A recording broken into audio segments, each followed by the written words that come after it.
The reading is from the 3rd chapter of Revelation, beginning at the 1st verse. To the angel of the church in Sardis write, "These are the words of him who holds the 7 spirits of God and the 7 stars. I know your deeds. You have a reputation of being alive, but you are dead. Wake up. Strengthen what remains and is about to die, for I have found your deeds unfinished in the sight of my God. Remember, therefore, what you have received and heard. Hold it fast and repent. But if you do not wake up, I will come like a thief, and you will not know at what time I will come to you. Yet you have a few people in Sardis who have not soiled their clothes. They will walk with me dressed in white, for they are worthy. The one who is victorious will, like them, be dressed in white. I will never blot out the name of that person from the book of life, but will acknowledge that name before my Father and his angels. Whoever has ears, let them hear what the Spirit says to the churches." This is the word of the Lord.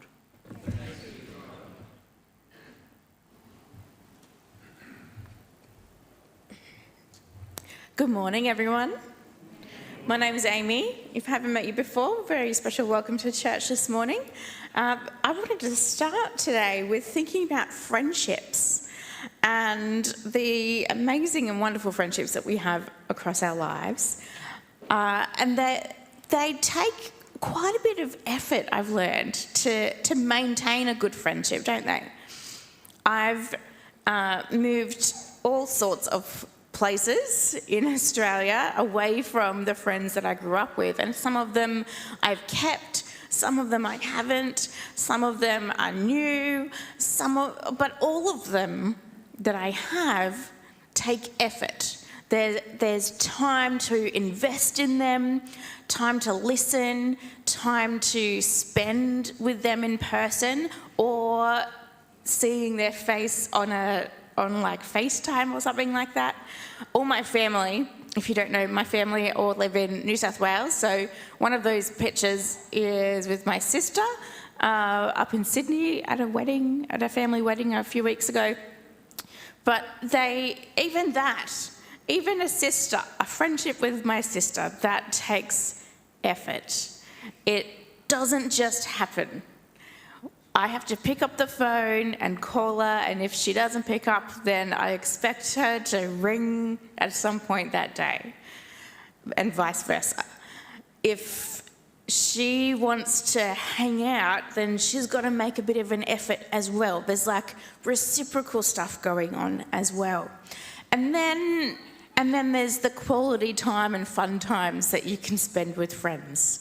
The enjoyment of one another doing something fun that you both like to do. It takes time and investment to keep friends. I learnt this early on when I got a job that took me 40 minutes away from my church family who I grew up with. That was the first time that I realised, some of these friendships are not going to last, and that's okay. Some of them are going to be seasonal, but which ones do I actually want to keep? And I had to think about that and work that out and make a choice. Which friends am I going to keep from this place? Which ones will last the long-term distance of life, and which ones will eventually fade away? And what am I going to be happy with? Those kind of questions are really important to ask with friendship, and I think it's not talked about enough. But also, it's times like those and experiences like those that make us think about our relationships that just drift away with no effort.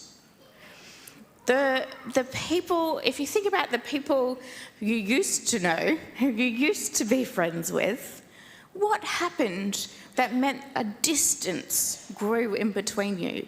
And all of a sudden, you realised one day, I don't think I'm friends with that person anymore.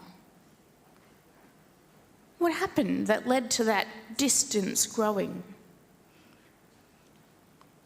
Often it's just that there's an unspoken expectation to stay in touch, but you've never voiced it and you just don't. You forget about it. Sometimes they're just not in front of you, they're not quite in your ecosystem anymore, and that distance means that you grow further apart. Sometimes we just become lazy and don't pick up the phone anymore. All sorts of things can lead to that distance and growing further apart. And I think the word is complacency. We become complacent in our friendships. That helps, and that grows that distance between us. As we think about that, I want you to try and apply that to our relationship with God. Because I think the same thing happens. Not because he's moving further away from us, but because we drift when we're not thinking about it. If we don't invest in our relationship with God, before we know it, there's this great distance that we feel between us and him. And again, it's not because he's moved away from us. He's always there, just waiting for us to reach out to him. But I think we can become complacent in our faith, complacent in our relationship with Jesus, with God, and before we know it, we can wake up one day and think, where has my faith gone? Gosh, isn't that frightening? It just happens because we're not thinking about it, we're not investing in it. And the drifting, the relational drifting happens, separating us from God. Complacency is not a new thing in terms of faith. Moses, way back in the beginning of the Bible, Moses was speaking to the Israelites and said, be careful that you do not